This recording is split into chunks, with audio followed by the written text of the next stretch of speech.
survey of the land he now rules. Nothing more. Let me ask, are you one of the conquered? Did Harold take your lands as well? No.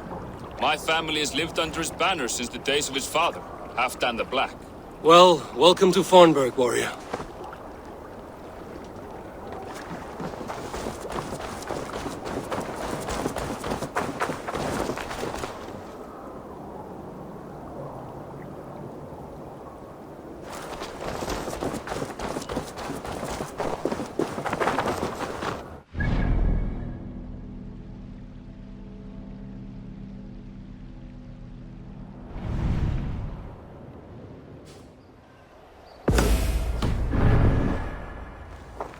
I don't like the way those soldiers watch me. I find it flattering.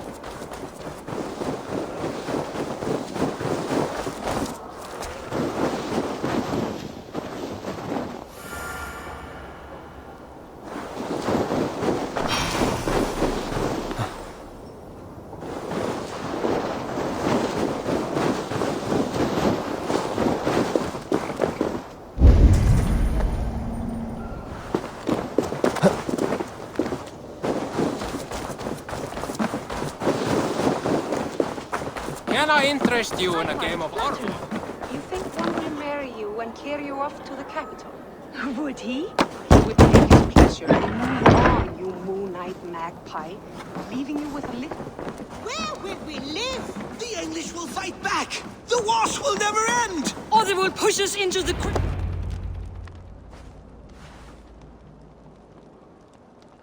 2 days ago, we rid this land of Kjotve and his dogs. Yet today, we do not celebrate. Today we cower under a cloud of fear. But it need not be like this. We are not the heel-trodden subjects of a boy king. We are the Raven clan. Our destiny is our own. Did you know about your father's oath to Harold? I did not. And for that my anger burns hotter than any man's here. But I will not let that drive me into despair. We cannot stay in Norway. Not under Harald's boot. Not without fueling more war. So we push forward. To newer lands. To England. And there make a new home. A kingdom of our own. The sons of Ragnar Lothbrok have been in England 8 winters already. Is there any land left for a clan of our size? More than enough, wife. Of the 4 kingdoms of England, only one is truly pacified. I have no desire to wear Harald's leash. I like this idea. A saga for the ages, I agree. It will take time and resources to build ourselves a new home, but the riches taken from Kjotve's raid would suffice. No. That belongs to my father, as a fair compensation. In England, we must start anew. You would start us with nothing? In a land we do not know? Among people who hate us? Kjotve's riches would go some way to easing our passage, Sigurd. I bested him. It is within my rights to claim his goods. Our leaving must not be an assault on my father. It is a time of renewal for us.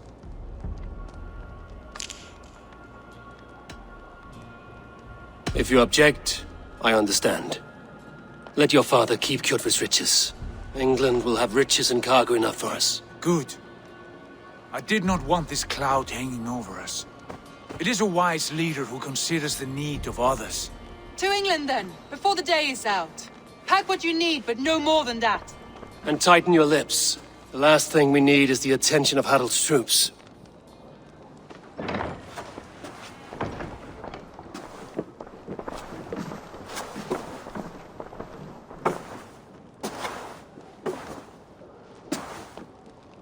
How much did you hear?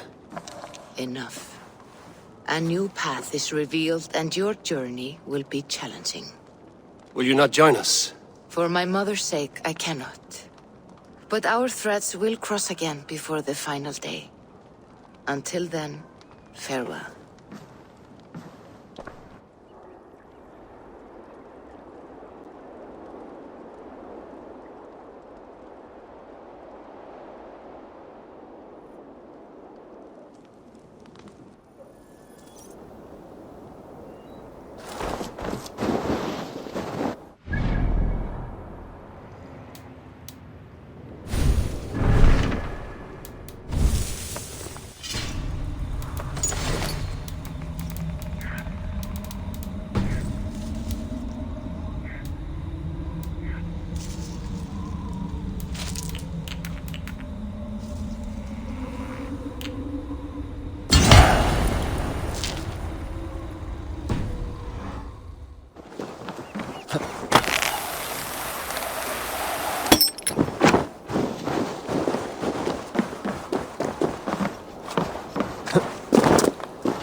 pleasure and move on, you moonlight magpie, leaving you with a little soldier to race by yourself.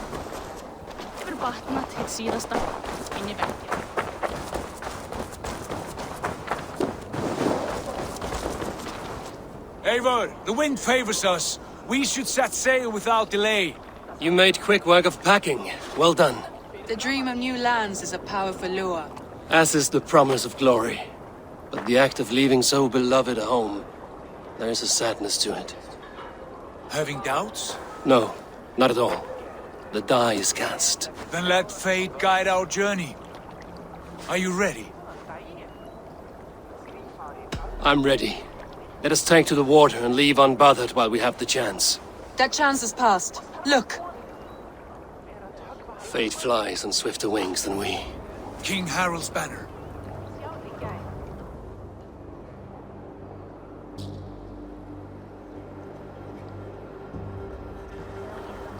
Sigurd, what is this assembly? What are you planning?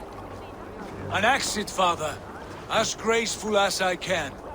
For if I cannot be king in the land of my birth, I will start a new saga. In England. Nonsense. Your place is here, son, at my side. There will be other victories soon. Other glories. My choice is made, father. Do not hope otherwise. Styrbjorn Jarl. Our men were killed as we patrolled nearby. And the word is, Eivor swung the axe. If the dead could speak, what would they say of their deaths, wolf-kissed? They would tell you how they offered us insults, and how I slew them for it. As the dead cannot defend themselves, a fair gelt is wanted.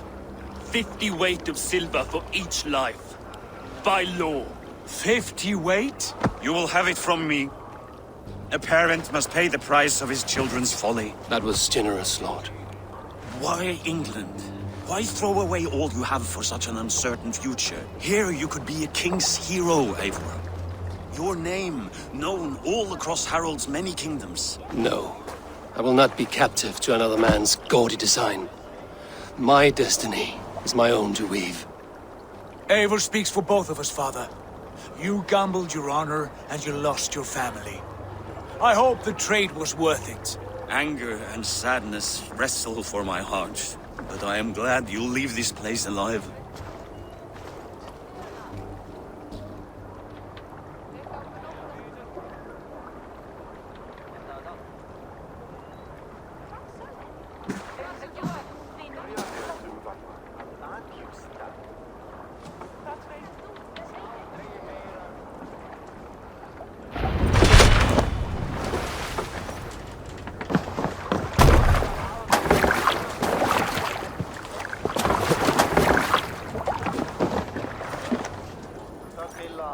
The time for tears is over, you weeping sacks of wool!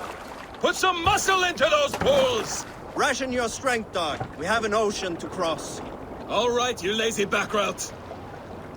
Sigurd, what's our course? The sons of Ragnar established a settlement near the coast. We set sail for that. Ragi, sing a song to lift our hood. To rouse the gods!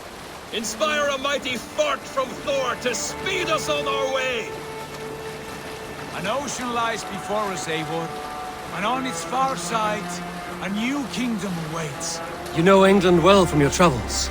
I spent a season in their kingdom of Mercia. A temperate land, lush and wild. By now, the sons of Ragnar will have claimed its heart. Do we mean to join their army? They will join ours. In time, all of England will know of Raven Clan and the glory we brought to that fractured land. So to England! Glory and destiny!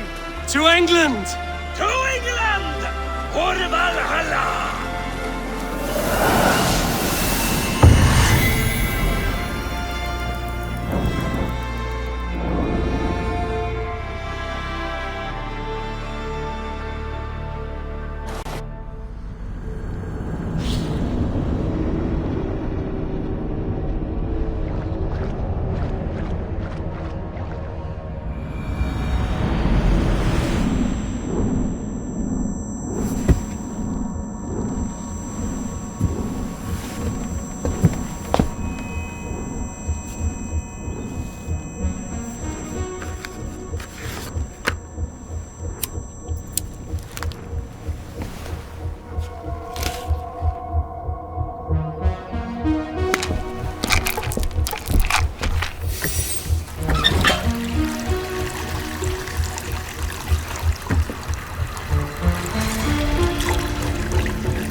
In a lecture at the University of Cambridge, Dr. Sirka told a worried audience that scientists have few answers for them.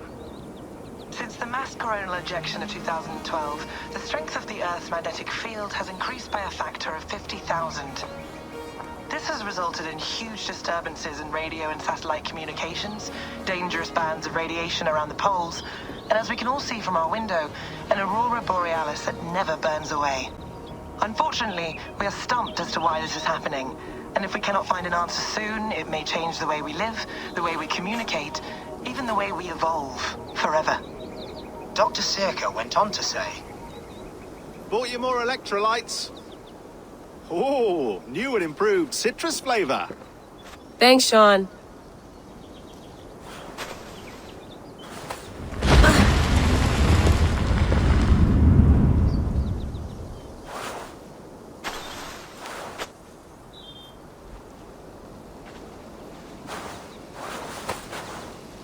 How do we fix this? How are you the key to everything?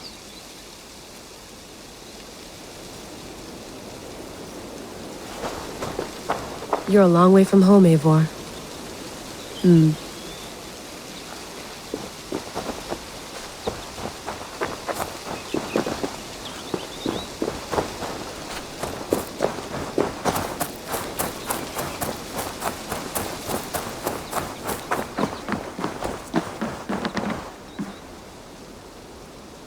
Beautiful. But it's not normal.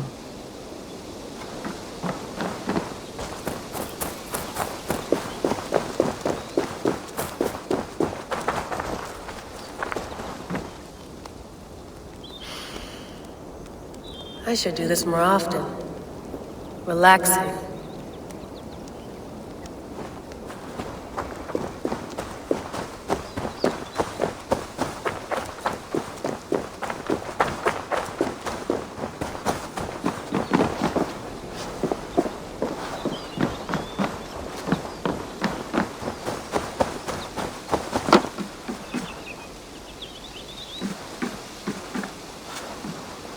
Did you get my tea? Some quality stuff here. Oof. Mint tea is not actually tea, Bex. It's an infusion. It's really just dirty, minty water. I don't care what you call it, Sean. Did you buy any? Of course I did, love. Hey, sorry about pulling you out. The generator was sputtering. That's fine. I needed air. How was the Animus data stream? Comfortable? Felt pretty stable after a while. Good. Just give me a sec and you can jump back in.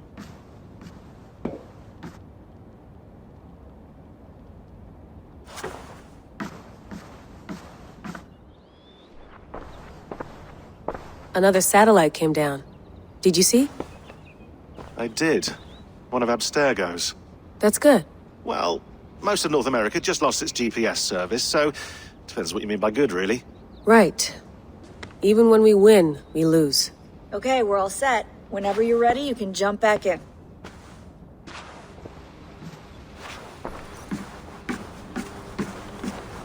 Please enjoy your stay. Remember, all the garbage must be packed out, and please water the plants once a day. Yeah, I won't remember that. You gonna put this in the fridge, Sean? Of course. In half a minute. Remember, tomatoes go on the counter, not the fridge. You mind if I put some music on? Go for it. Cool.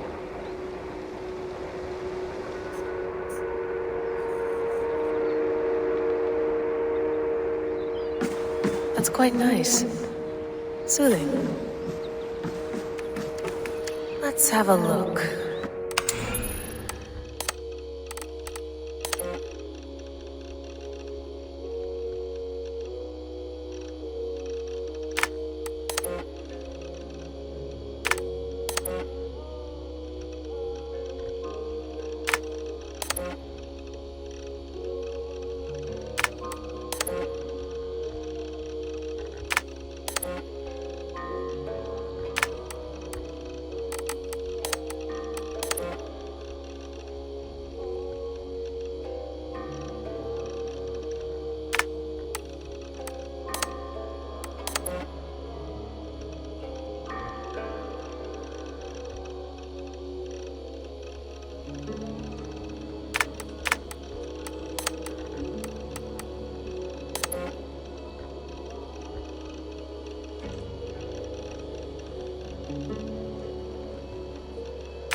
December, I think.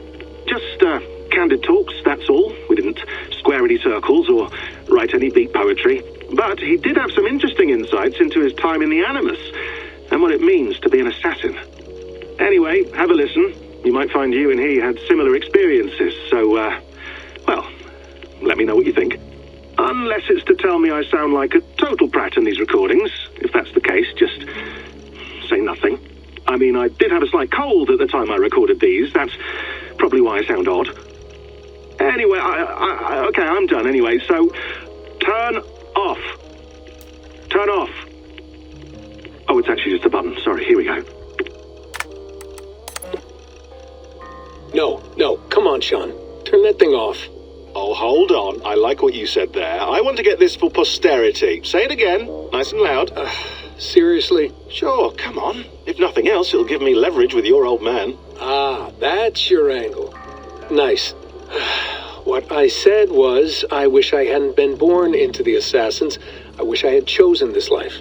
Is that good enough?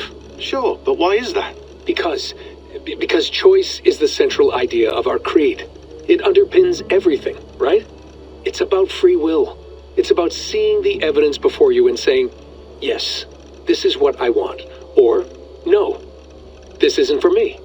But when you're born into a group like this, or any other, like I was, you get mixed signals. You get told over and over again, this is what we believe. These are the rules. This is reality. No deviation. And if you question it, oh, they look at you like you killed a puppy. That's hardly free will. It's a weird irony when free will is your central belief, but nobody wants you to believe otherwise. I don't know how to say it exactly, but I always thought there was something self-destructive about our creed. If free will is the most important moral guidepost we have, we should be free to ignore it. To choose submission, for example. You know what I mean? Like, we should be free to side with the Templars. If it's really my choice, I could do that. Right. It's almost self-refuting. A democracy could democratically elect a dictator or choose to get rid of democracy altogether. Within our creed is the seed of its own destruction. That's what makes it powerful, I think. And fragile. Right. The more freedom you have, the more risky it is, you know? Anyway, my dad has mellowed over the years, but he was strict when we lived on the farm. He ran a tight ship. I never got the impression that I was free to choose my path forward. Our creed, our tenets, they were drilled into my head. By the time I was a teenager, I was following these rules out of a sense of duty. This was just what we did. That happens to a lot of organizations over time. The stagnation sets in, you know? A fundamentalism. Yeah. Following the rules becomes more important than achieving whatever goal you set out for yourself. And people start to lose sight of the reason the rules exist. That's called deontology, or a form of it. Following a rule for its own sake and not for the consequences it has. Yeah, but that feels backwards, doesn't it? Well, I think so. Following a rule is the easy part. praying, taking a sip of wine, munching on a wafer. Rituals that give comfort. But that's just going through the motions. It makes people feel like they're doing something. When the hard work is, well, actually getting off your ass and doing something productive. I think people just want boundaries. Tight boundaries. They want to see the four walls that pen them in. I don't disagree. Anything outside that, anything that makes life more complex, that's scary. That's why I envy you. You chose this life. You went through that process, and you decided, yes, I believe in this. Sure. It didn't stop me from being an insufferable know-it-all as a teenager, but I see your point. I would have loved to have been a know-it-all. I knew nothing. Not until you guys found me. Yeah. It wasn't until I met you, and Bex, and Lucy, that I knew. I knew I wanted to be an assassin. Oh, thanks, Des. Come here. Bring it in, bud. I don't normally like touching, but I'll make an exception now. I am not hugging you. You sure? Because I smell very nice today. Can you just turn that off?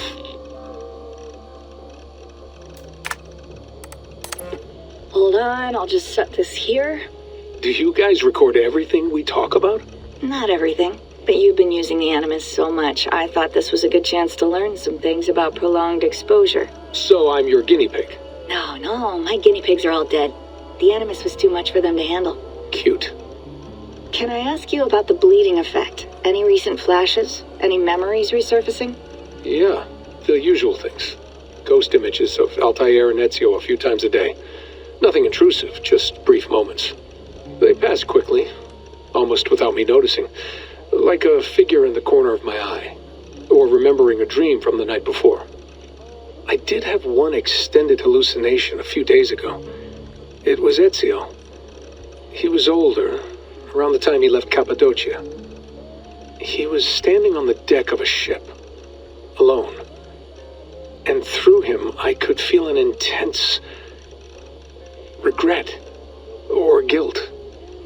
And it felt to me like he'd had a loss of faith in himself, in the creed, like he couldn't keep it up, couldn't stay true to his ideals. And as I watched him, I thought, is this the moment he decided he was done being an assassin? It felt like it. Anyway, most of my visions have been brief, lasting just a few seconds. They're like complete memories of small moments that appear suddenly out of nowhere, fully formed. It's a strange feeling. Okay, anything else? I'm starting to see Connor now, too. Though I hear his voice more often than I see him. I'm sure that will change. Oh, yeah, and yesterday, just before bed, I had a memory of being on a beach in the Caribbean with a bunch of sailors. Or maybe they were pirates. I don't know. No idea. Huh. We'll look into that. And how do you feel in general? In general? Well, I feel older, for one. Much older. And it's strangely comforting. I'm collecting the memories and skills and thoughts of so many people. I feel like I've lived a few hundred years or more. Is it possible that if I do this for too long, it'll push my own memories aside? That I'll be everyone but myself after a while? It's possible. That's called identity substitution. It's happened before, but it's rare. And someone with your background shouldn't need to worry. My background? You mean someone with my genes? My abilities? You have Isu DNA, and that lets you see things and do things and withstand traumas that other people can't. And I can suffer in ways that others can't. That's not something to be proud of. You mean the apple? Yeah. It has a pull, Bex. It tugs at my brain. It talks to me. Teases me. Drives me mad. And what I did to Lucy. God damn it. Nothing is worth the damage I did. The pain I caused. I know. But you're special. That's the point. I'm not special, Bex. I'm lucky. That's all. I understand. We're assassins. It's our creed that makes us different, not our genes, not our blood. Anyone can join us. That's true. But let's leave that aside for a second. What I want to know is, have you ever had any Isu memories resurface? Isu memories? I don't think so. I can't even begin to imagine what that would feel like. I think you'd know if you did. Maybe one day. We might be able to induce something. Jesus, let's fix the world first, okay? Before we start digging up my ancient ancestors. Deal. With my luck, I'll be related to some third-rate Isu like Sisyphus or something. Way to aim high, buddy. Hey, you gotta.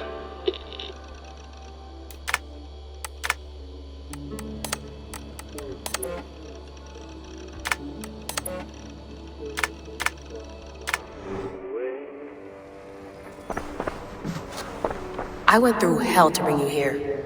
It had better be worth it. Sean, don't forget to water the plants while I'm under, okay? I'll add it to the calendar. I'll tattoo it on my leg. Feeling okay? Better. But I'm worried that it could happen again. The 2 data streams. I can't promise it won't. I barely understand it myself. It felt like 2 minds, fighting over 1 brain. It hurt like a shotgun to the head. Right. There's something about this Viking's DNA sample that feels dense, noisy. Could it be the staff? Interfering somehow? How do you mean? My headaches, my temper. They started the day I got that thing. I hope you're not making excuses for, your friend. Jesus, no. I'm not. Sorry. Just take it easy. And if you feel yourself slipping again, let us know. I'm trying. I really am.